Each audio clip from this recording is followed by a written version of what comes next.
Today, you're at our Lunch and Learn series. These are our events that we put on every other month for folks in the city to come and take a break from your work and to be challenged in what it means to honor the Lord, not just in your personal walk with God and your quiet time, but in the actual work that you do every single day. Last year, our Lunch and Learn series was on reimagining work, and we had folks come in from different industries and share what it looked like to reimagine their work in light of the gospel. And a phrase that came up in every single Lunch and Learn was, it's from Mark 12, where people said, I'm trying to understand what it means, not just to love God, but to love neighbor in a work context. And I found it fascinating that every single talk we had, that was one of the themes that came up is, what does it mean to love our neighbor in a work context? And so as we go into this new year, we want to do a little bit deeper dive into this idea of loving neighbor. And so in all of our Lunch and Learns over this coming year, we're going to be looking at that idea of what it means in different industries to love our neighbor. And so I'm excited for you to be here. I hope that what we do up here is an impetus for conversations that happen out here at the seats, that people that you meet today are people you can stay connected with. These are folks from different industries from all over town doing different and interesting things, that we have a shared value system of trying to honor the Lord in our everyday life. And so as we have our experts up here at the front of the room sharing, I hope it's igniting your imagination. You might not work in a marketing agency, and that's okay to be here today. I hope something that you hear today is something that can help you think about your context and what it means to honor God in the places that you are called to inhabit, the places that you are called to be. And so I'm really excited to get going with this Lunch and Learn series with the guys, my friends Eric Brown and Taylor Jones from Whiteboard. I met you guys 8 years ago. Yep. And it has been such a joy to watch their organization and company grow and to get to know these men and their desire to do it in a way that honors God through the work that they do. And so what we're going to do today, how the format of this is what it's going to look like, is we're just going to have a conversation up here for about the next 35 minutes. And I'm going to ask them some questions, and they're going to tell some stories and give you a sense of what's been going on in their world and their orbit. But as we're doing that, please know that we want you to engage. And so at the end of this time, we're going to leave time for you all to ask questions back and take the conversation wherever you want. And I hope it can be something that you leave feeling encouraged and empowered in what you're called to do today, and reminded that God is actually already working where you're at, that He's inviting you into the good work that He is already doing, and that's our hope. So can you help me welcome Eric and Taylor to be here with us today? So guys, I didn't do a big intro because I wanted you to share what you want to about yourself. But tell us a little bit about who you guys are. Tell us about Whiteboard, your company, and how did you guys get this thing off the ground? Well, it's great to be with y'all, and I hope lunch is good. My name's Eric Brown, co-founder of Whiteboard. Most importantly, I'm husband to Katie, who I met on a blind date our senior year of high school. Her last name was Black, now it is Brown, so she did not have to change her initials. And dad to Ella, who's 10, and Owen, who's 8. I'm a Little League baseball coach, so that is intense. Way more intense than I thought it would be. We will not get on that tangent, but started... Prove that we won't get on that tangent. And started Whiteboard 15 years ago from a dorm room. Whiteboard was sort of the result of a lot of different things. I think first a friendship with Taylor around just this, we had this sort of synergy around making things. I was a discipleship ministry major, he was an accounting major. I never really knew what entrepreneurship was until, or even knew what the word was until I was in college. And started reading this book by a guy named Andy Crouch, where he sort of does this kind of, sort of overview on culture and where Christians should sort of participate in it. And this sort of phrase, the only way to change culture is to create it. It's not to critique it, it's not to control it, it's not to consume it, it's to create it. And this was sort of a point in time around the internet's history where Facebook was barely a public company. And I remember our early clients were like, why would anybody look at a website on their cell phone? And we didn't really understand that there would be sort of social media induced depression or, rage-induced algorithms. And so we've sort of seen this kind of evolution around this thing called the internet. And in sort of a moment where a lot of creative agencies sort of celebrate the brands that they work alongside, we just sort of started meeting people that had these ideas and had this vision for the world. And the only way that they could see that vision fully expressed was through a rectangle screen. And we sort of fell in love with the process of what does it look like to sort of build these ideas in a rectangle. And it's sort of the perfect expression, because after a website, which is this 24/7 thing that people can go to, whether it's at 3 a.m. in the morning or 3 p.m. at night, you never know where they're going to come from. And then you sort of hand this vision to people, and things break down when you get at the people level, right? But a website was sort of that first kiss that we sort of saw as this is the perfect expression of the idea, and continue to do so 14 years later with a team of over 40 now, mostly millennials and Gen Z. I just turned 37 2 weeks ago, and you don't really know what you're signing up for when you say you want to start something at 23 years old, but we've just never stopped trying. And I think that's been the fun part. I'll let Taylor introduce himself.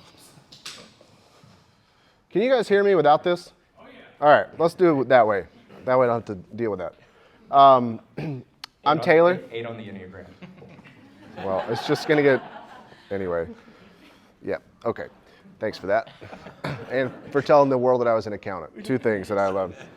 I'm Taylor. I get the privilege of working with Eric every day in a great team of creative people. And, I have a beautiful wife and 2 beautiful daughters at home, and that's what my life is full of, as much as I can make it. And, I'll just add one thing to say that when Eric and I were in college at Lee, I got to meet Eric's prophetic imagination, and it was evident then. And really from that point, I saw a role of helping be a person to build an environment and a structure around that creative energy to try to make it sustain.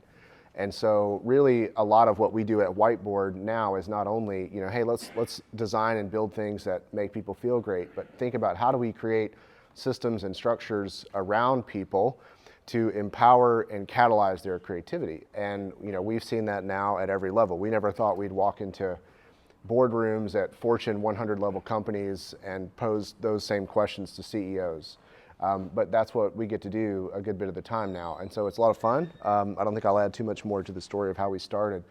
But I would say that our ambition over time has always been focused on finding and supporting visionary leaders, and not only leaders who self-identify as visionaries, but helping people realize that everybody has visionary capacity, right? You were made in the image of the great creator, and we believe that made in the image of means that we inherited that same creative energy, and a huge part of that is just coming to the permission to have a vision for what, and we say a lot, the screen's not working, but we talk a lot about building a brighter future.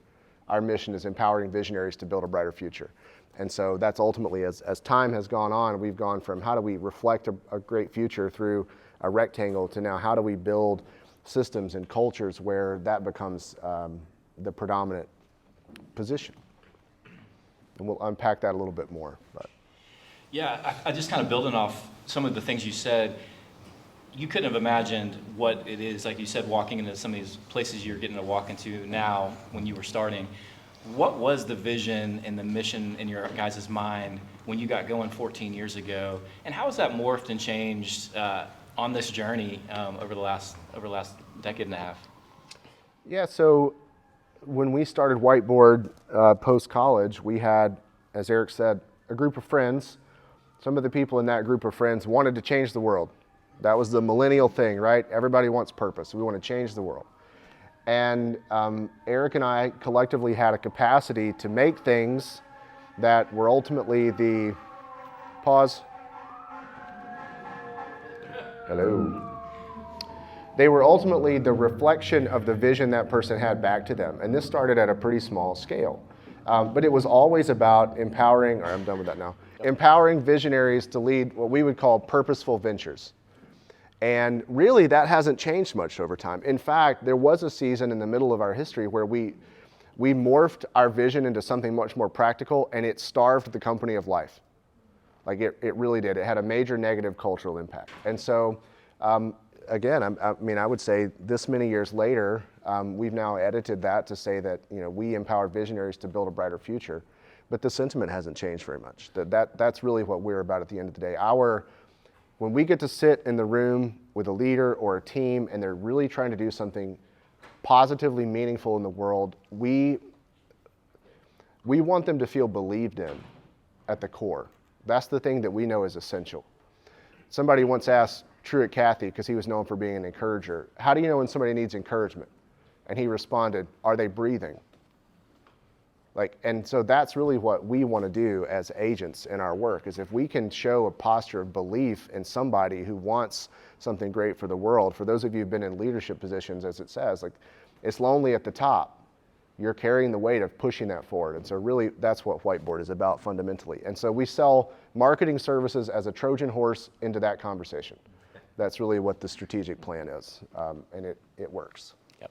I'll add, in 2012, we won our very first International Design Award. So it was a 3 a.m. mistake in our code that sort of created this parallax effect. Now that parallax effect today is sort of one of the standard effects you can create if you're going to create a Squarespace website. But this was all brand new in 2012. What happened because it was me, Taylor, and an intern, to be very clear. Wow. And there was, I think we had somewhere between 400 and 600 unique visitors on our website at this point in time. And then it skyrocketed to about 60,000 a month. And then what we sort of started seeing was we started getting emails to our Hello account around how many other organizations were starting to rip off the front-end code of this website. So one of our lead engineers at the time got really upset that this would happen, but it was international law around front-end code and copyright infringement, really the only way you can sort of get people to stop is to scare them. And so we generated a script that, if you were to download the front-end code from this website, because I'm a 7, so, very dramatic, was sort of, so it would flash red and it would say, you just committed copyright infringement, we know who you are. And I would get apology emails. I got apology emails from the New Yorker. I got apology emails from Vans. And my response was always well, if you need any help, it's there's 3 of us here, let us know. And it was this specific website. I think about this email that we got I think we got it at 3 a.m. And it just said, hey, Whiteboard, came across your website tonight. I'm trying to start a venture. It brought me to tears. Thanks for keeping me going, Jessica. And I've never forgot that email because it had nothing to do with the services that we provide. It had everything to say, hey, this website is an invitation to sort of see the world differently than maybe you did at 2 a.m. And you just never know where those sort of interceptions can happen. And that sort of has been one of those things around, it's just perpetual. And it seems so easy, but it's also not. And we can get into more of that. So your team is no longer the 2 of you and an intern. Yep. And the arc has grown over the last 10 years. Can you walk us through kind of some of the pain points or what that journey was like as your team grew, and as you kind of referenced a little bit, Taylor, there, what some of the what that meant for your culture and what it meant to care for a team as it grew beyond just your guys' heads and your ideas to other folks that were trying to invest into the mission and vision? Yeah, I had a mentor one time who was doing some coaching for Eric and I, and he said he had a prolific career coaching business leaders and partners, and it was a little bit crazy that we got to spend time with him. And he said, in my experience, partnerships don't blow up because partners don't share values. They blow up because of how partners choose to express those values multiple layers deep. And he made this example. Let's say both partners desire generosity, right? Nobody's going to say generosity is bad. But one partner says, hey, I want the company to make a lot of money, and I want the company to give that away. The other partner says, I want the company to make a lot of money and split it between the 2 of us, and I want to give it away. Very subtle nuance, but tremendously different in how an organization or a partnership is going to deploy generosity. That'll change the characteristic. And we apply that to how we think about our team, that it's not usually that difficult to recruit people that share the top level values of what you're standing behind. But the hard work is in getting everybody paddling in the same direction on how you're going to bring that to life. So like our work has been, it's not hard for us to attract people who want to help build a brighter future or want to help empower purposeful ventures. But the how that they go about that is what is really challenging. And we've been through multiple cycles of that. And as I think Eric was saying earlier, the idea of writing down values is really important. We went through a season in roughly 2016, 2017, where we'd really hit the adolescent stage of the company. Things were really hard. We had about 26 people on the team at this time, and we had none of this infrastructure to teach and build culture. And we had a lot of really talented people on the team that cared a lot about craft. So in a creative industry, you have people that care a lot about the quality of what they do. And so they were very, very committed to being the best designers, developers, writers, strategists, photographers, you name it. And I would say, developed a little bit of insecurity that we felt like our role, while those things are important, the role is in serving the leader, the visionary, the client, the customer, and doing whatever they need versus solely focusing on being exceptional in the craft and being recognized for the trophy, if you will, of being excellent. And so we went through a season where we pivoted some of our language and our positioning away from that cultural intent to build a brighter future to being a great design and development agency. And it took about 6 months before things were there was rot everywhere. Like people were frustrated and fighting, and we had really lost that North Star. Part of what we also had to do was recognize that maybe the people that put craftsmanship above everything else aren't what we need on our team, which was hard at the time because these were like college friends that we'd worked with for a long time. All who wanted for good things in the world. Nobody was fighting against each other at the macro level. Nobody was not sharing a worldview. But how we were going about bringing that worldview was very, very different. So there was a lot of, there were hard days. There was literally weeping at restaurants in the city. And we had to go through some team changes, which was natural. Everybody was like, oh, you know what, maybe this is not right for me. And so that was, those were hard seasons on getting people on board and then building up the internal resourcing and training and what we call cultural artifacts to get people working in the same direction like that. And there's a lot more detail we can unpack, but that was a major arc of change. And I'd say a big sort of catalyst for us was we had one of our advisors. She leads one of the largest female-backed venture capital firms out in California, and so she walked us. We had about 18-month advisory board that we sort of commissioned to. The invitation was, please kick our butt. Like that was like, what are our blind spots? What are we not seeing? And one of the things that she said was, I think y'all need to think about what agency actually means versus the industry in which you serve. And so agency can be a noun or agency can be a verb, and you need to prioritize verb, but go all in on y'all's perspective on what that actually means. So, when Paul says, I, Paul, Christ's agent, what does it mean? And so, so for us, after a lot of exploring and a lot of interviewing and a lot of questions and, with different clients, we sort of developed this agency access, if you will, which on the horizontal line, we'll show a graphic in just a second, but horizontal line, you have self and others, and on a vertical line, you have mission and mastery. And in an industry that celebrates up and to the right and billable hours, and we need more, true agency is about tension. It's about getting to the middle. Can we be an advocate for self and others? Can we be an advocate for mission and mastery? And the more and more conversations we've started having with our team saying, we finally get it. We get what y'all are saying. We get what agency's about. And how can we sort of create systems and processes? Because sometimes the quadrant moves from side to side, in ways that are imbalanced. And so... It's coming. So we started to think deeply about this posture of agency. What does that mean? And, We've got, as Eric was saying, insurance agents, sports agents, marketing agents. I think healthcare workers are agents of health. There's this whole analogy you can draw from the idea of being an agent.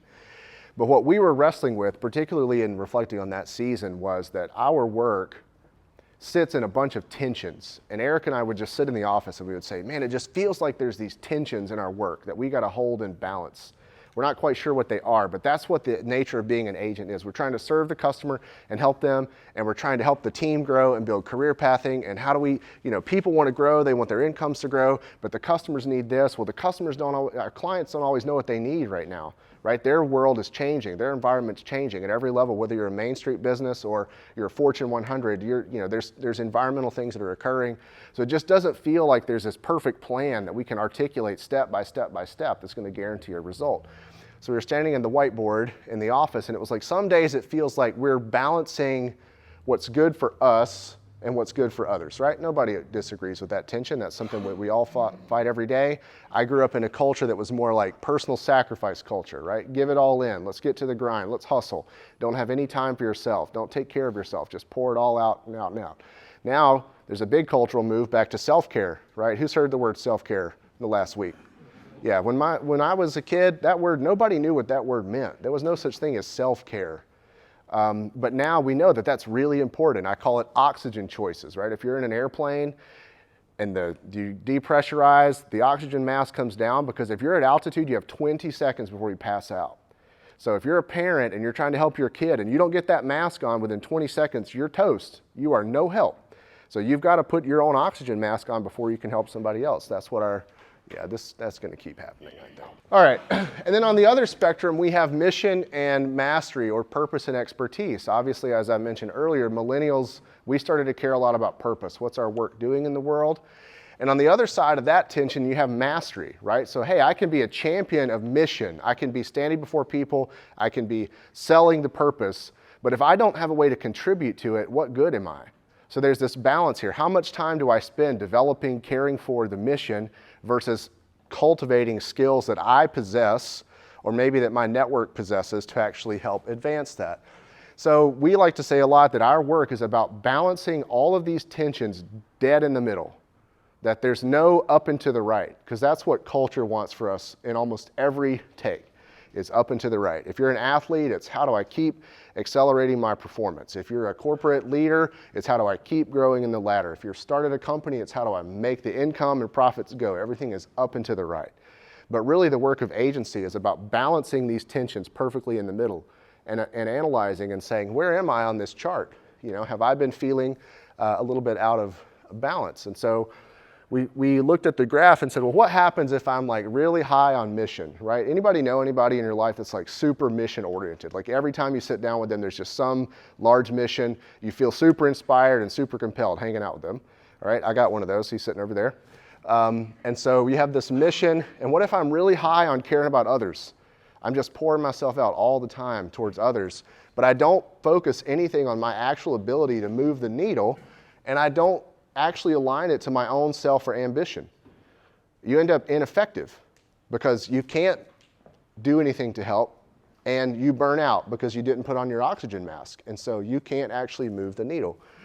The bottom right quadrant is, what if I'm super focused on being great at what I do? Like, I want to be great at what I do, and I'm also pouring myself out to other people. How can I help other people be great at what they do? I just want to help other people be great, and I want to be great. I want to help other people be great, and I want to be great. This is our burnout quadrant. And so we've sort of figured out when we have people on our team that are experiencing burnout, because most people know when you're feeling burned out, that most of the time it's because their balance between others and self is out. They've been giving too much of themselves to other people, and they've been really focused on being great at their craft. They've lost sight of the common mission, and again, they're not doing self-care. And then over here, we find people that are really focused on their own ambition and growth.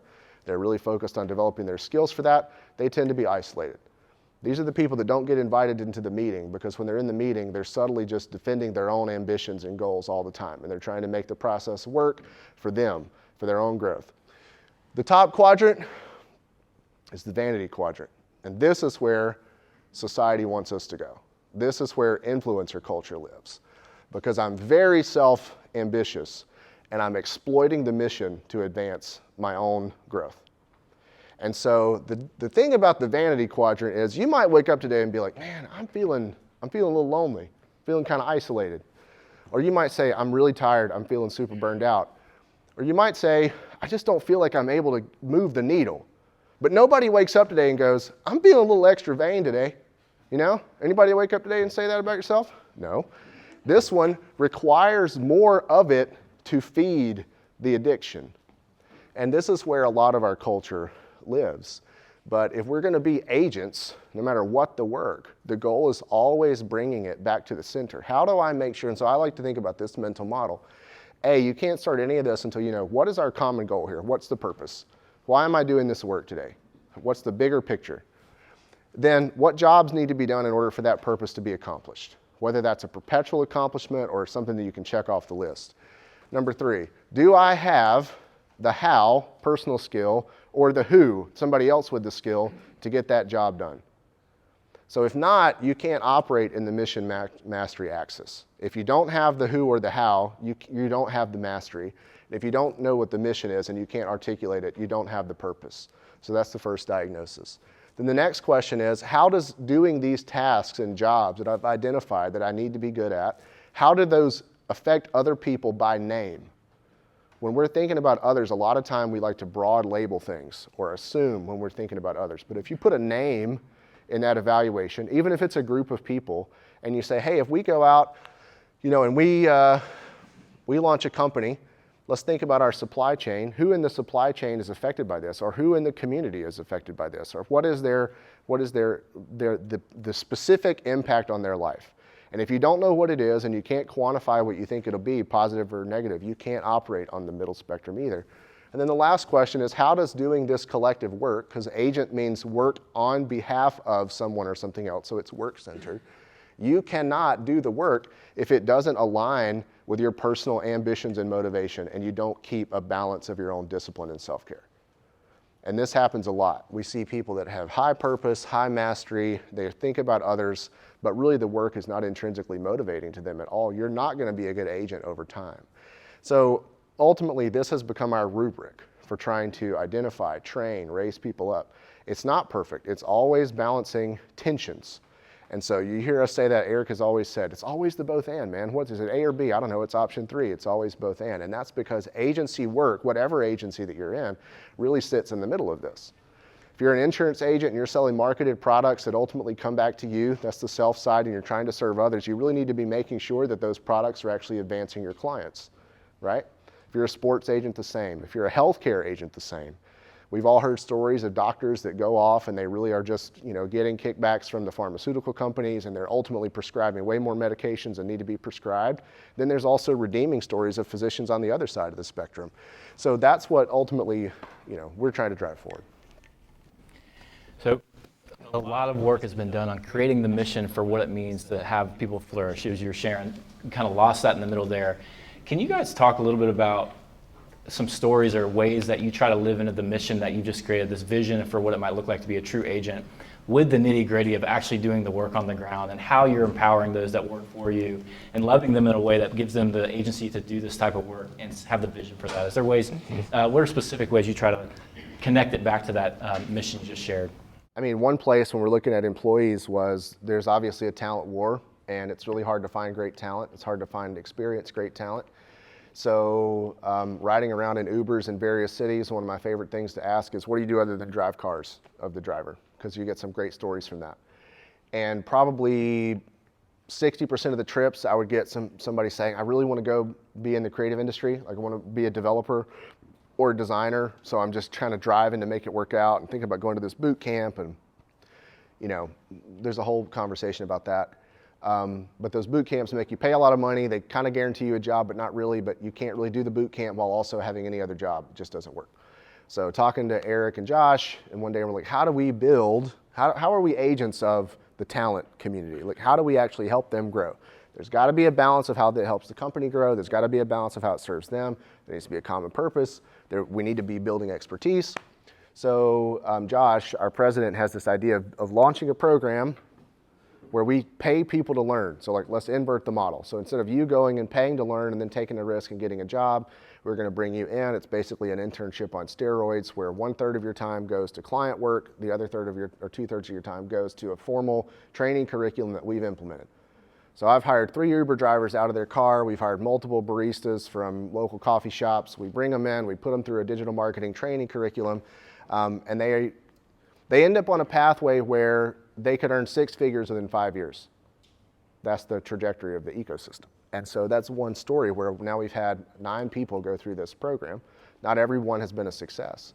But in thinking about how do we design, right? Like, we need the talent and we could go recruit it from another city, but that's not helping transform people that are here. And of course, Whiteboard, you know, we have a pretty hybrid team nationally, but a high concentration here. That's just one thought on that lane. And we do it with clients. So you want to throw one in there? Yeah. I mean, practically, you know, all of this takes work, but we have a 96% employee satisfaction score. Our retention is 3 to 4x the industry average. We're a certified B Corporation, one of 2 in the city of Chattanooga and one of 7 in the state of Tennessee. We launched an anti-racism plan in 2020, a plan we crafted with a trusted advisor and friend, Dr. Kelly Burton, who's the CEO of the Black Innovation Alliance, and have moved the needle on BIPOC representation in our company from 30% to 60%. Still have a lot of work to do there. We partnered with Century Health, which is not a health plan or insurance provider, to allow our team to work with lifestyle and well-being coaches and mental health therapists on demand. I think the longest is 4 years a therapist from Century Health has been working with at least one of our team members. We launched a version 1.0 of our equitable comp model, which Taylor just talked about, with intent to create equity, clarity, and transparency in how team members can earn a 6-figure income. We launched Creative Mornings, a once-a-month gathering that's inspired over 2,500 creatives in our community over the past 5 years. We launched a Brighter Future Fund last year, designed to sort of support and help various nonprofits in our community through pro bono work. Yeah. And I think our sort of the thing that we've always tried to do is, what's one new thing we can add this year to our culture, to our team, that allows for Taylor and I to be agents of them, which has a reciprocal relationship in being great agents for our clients and our customers.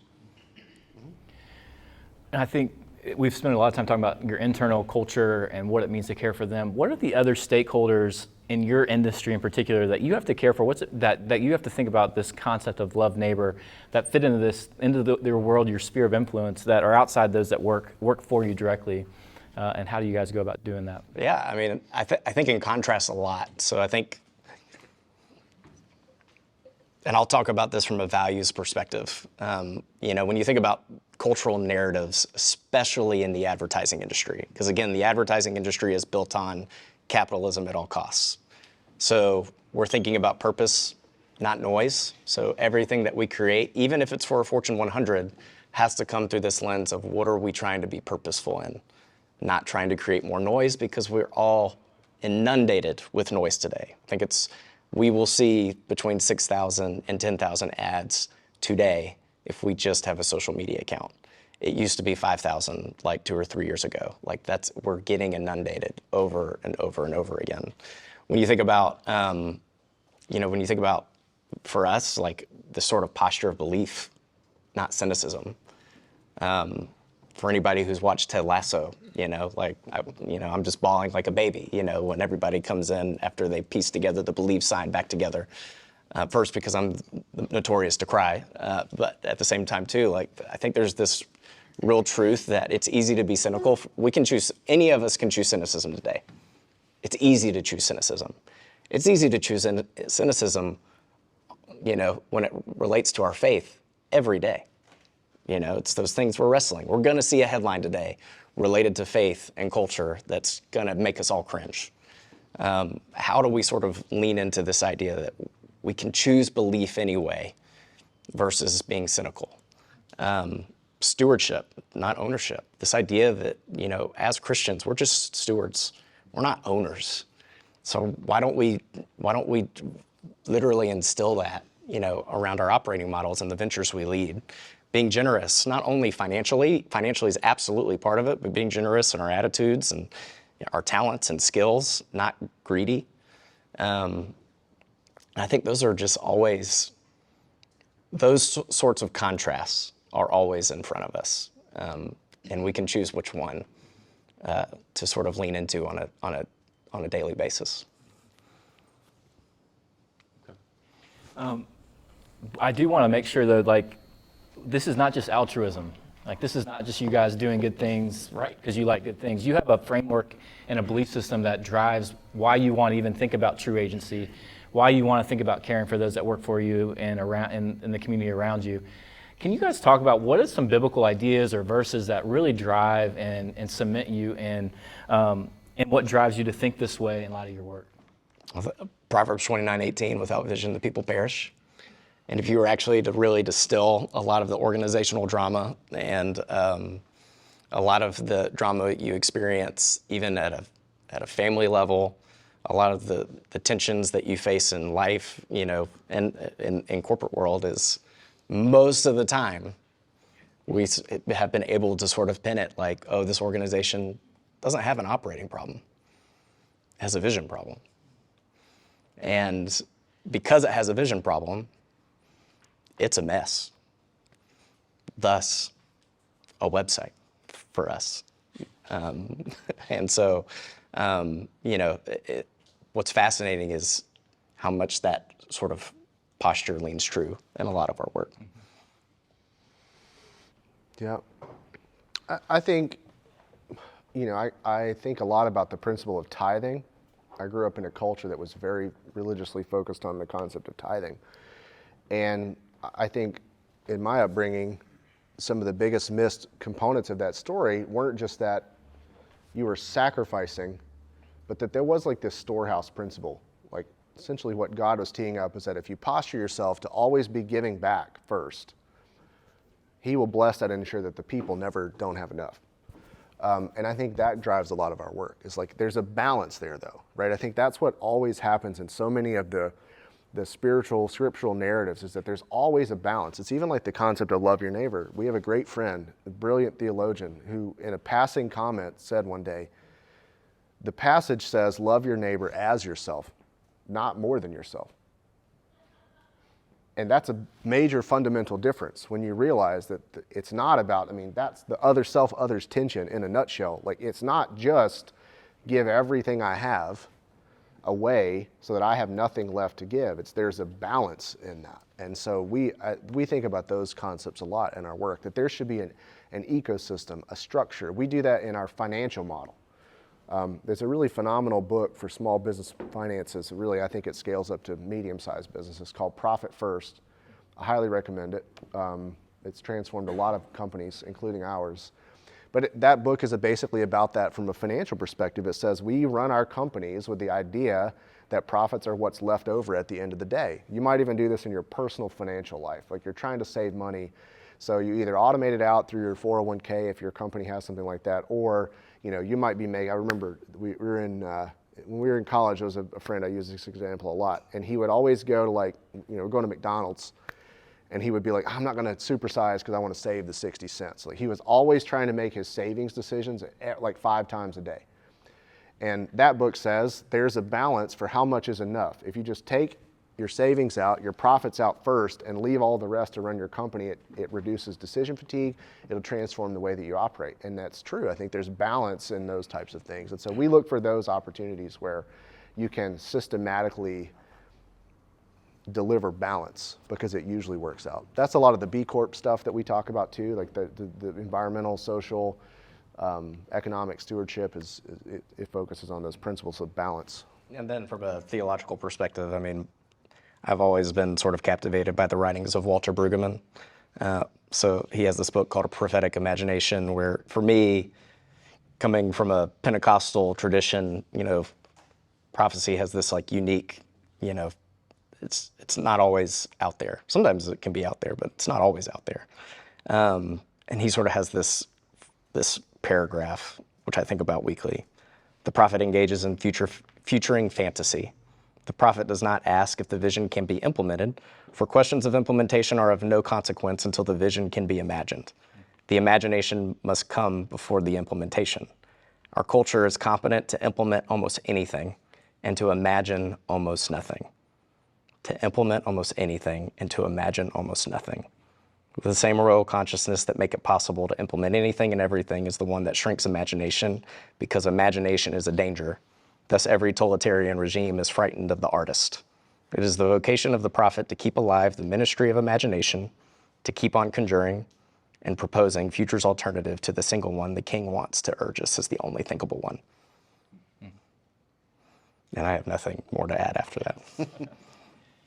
I'll ask one more question, and then I want to open it up to you guys. A lot of people in this room come from all kinds of different industries. Marketing agency and creating websites is not necessarily what they're doing every day. When you think about this idea of the ways that you guys have thought about caring for the people that work for you, the people you work for, and the community you live in, what would you encourage folks about leaving today? What's it mean to go out and love neighbor in their context that can be more broadly applicable? Lots of ways to answer this question. I think the most practical is, what project could you launch in town that hasn't been launched yet? And what project could you launch with others in this room? I think there are plenty of holes that we can fill in our community if people just sort of leaned on each other and said, hey, what can we do? What can we start? And that could be a simple thing like a Friday morning, that we launched, I think 6 or 7 years ago, which was Creative Mornings, just to show up for a creative community. That all data sort of shows right now is one of the most lonely professions that you can have, because there's so many freelancers working from a bedroom who aren't engaging their city, And so there is a thing that every single one of you in this room can launch with somebody like Jonathan, and to sort of help bring those small acts. And the other thing is, I think, just keep showing up. Leading a venture, 14 years into this, it's a continual edit. It's a continual revision. There will never be a final draft of Whiteboard, and there's been a lot of freedom in that regard, that we're going to continue iterating, we're going to continue revising, and that's exactly what we should do, because times are going to change, and yeah. Yeah, I think we have a major societal deficit of the ability to engage nuance in about anything. I think it was Albert Einstein that said the mark of an educated mind is to be able to entertain two opposing ideas peacefully, or something to that degree. But we need more people who are willing to sit in the tension of nuance and not crumble. And that, I think, requires doing your own due diligence on anything that you're working on, and not just taking perspectives spoon-fed from various sources. But we see that, I would just say we see that a lot in our work, internal and external, that there has been a growing inability to handle nuance in any lane. And so I would encourage you to think about things as tensions, not as absolutes. There's the end of any extreme is always bad. But there's a balanced tension in the middle that I think is helpful. Can we thank them for giving their time?